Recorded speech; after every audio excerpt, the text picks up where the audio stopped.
தாவேக ஆட்சியில் தற்பொழுது அமைச்சர்களின் இலாக்காக்கள் ஒதுக்கீடு செய்யப்பட்டிருக்கிறது.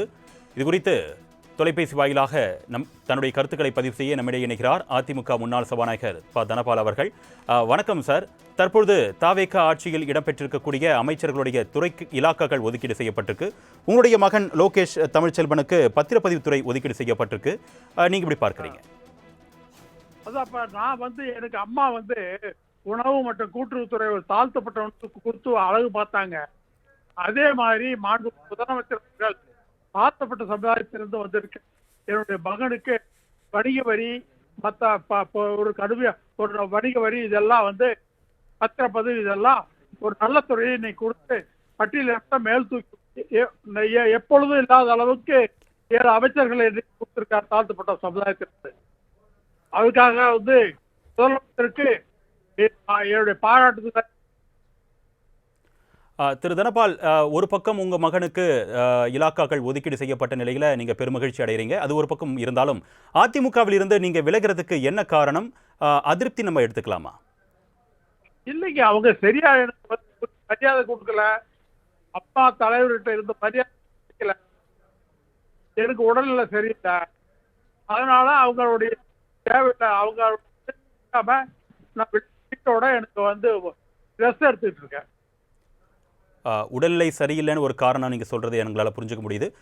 ஆனா அதிமுகவில் தற்பொழுது ஒரு பெரிய அதிகார மோதல்கள் நடக்கிறதா தகவல் பேசப்படுது. அதிமுக தற்பொழுது 2 அணிகளா பிரியக்கூடிய ஒரு சூழலும் நம்மளால பார்க்க முடியுது. இதற்கு என்ன காரணம்னு நீங்க நினைக்கிறீங்க? தப்பு செஞ்சா அப்புறம் அனுபவித்து, தவறு செய்தவர்கள் அனுபவித்துதான் ஆகணும். அதே போல கிட்டத்தட்ட 10 தோல்விகளுக்கும் மேலாக எடப்பாடி பழனிசாமி அவர்கள் தோல்வியை சந்திச்சிருக்காங்க. அதிமுக தற்பொழுது ஒரு வீழ்ச்சி பாதையை நோக்கி செல்லுது அப்படின்னு சொல்லும் நம்மளால புரிஞ்சுக்க முடியுது.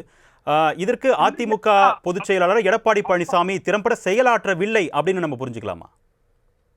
இல்லைங்க, நல்லா பட்டுதான் கட்சி ஏங்க இப்படி இருக்குது? பொறுப்புல இருக்கிறவங்க நல்லா செஞ்சா ஏன் கட்சி அதையே நினைத்து அதான் நான் அந்த கட்சி விட்டு வெளியே மேல அதை பத்தி பேச என்னத்தாவது விட்டுருக்கேன். திரு தனபால், இப்போ அதிமுகவுக்கு நீங்க ஏதேனும் உங்களுடைய நீங்க ஒரு மூத்த தலைவர், அதிமுகவுக்கு ஏதேனும் கோரிக்கைகள் வைக்கிறதுக்கு நீங்க நினைக்கிறீங்களா? ஒன்றும் கோரிக்கை இல்லைங்க, அதை கை மீறி போயிடுச்சு.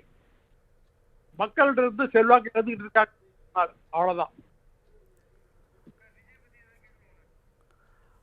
இப்போ கட்சி ஆரம்பித்த ஒரு 3 ஆண்டுகள்லேயே தாவேக ஆட்சி அமைச்சிருக்காங்க. இப்போ அமைச்சரவை பட்டியல் வெளியாகி துறைகளும் இலாக்காக்களும் ஒதுக்கீடு செய்யப்பட்டிருக்க நிலையில முதலமைச்சரா விஜயோடைய செயல்பாடுகள் எந்த அளவுக்கு இருக்கு நீங்க பாக்குறீங்க? சிறப்பா இருக்கு. தலைவர் எப்படி செஞ்சாங்களோ, அம்மா எப்படி செஞ்சாங்களோ அது மாதிரி சிறப்பா செய்யற அவருக்கு மிகப்பெரிய எதிர்காலம் இருக்கு. நிச்சயமாக உங்களுடைய தொலைபேசி வாயிலாக உங்களுடைய கருத்துக்களை பதிவு செஞ்சதுக்கு மிக்க நன்றி திரு தனபால்.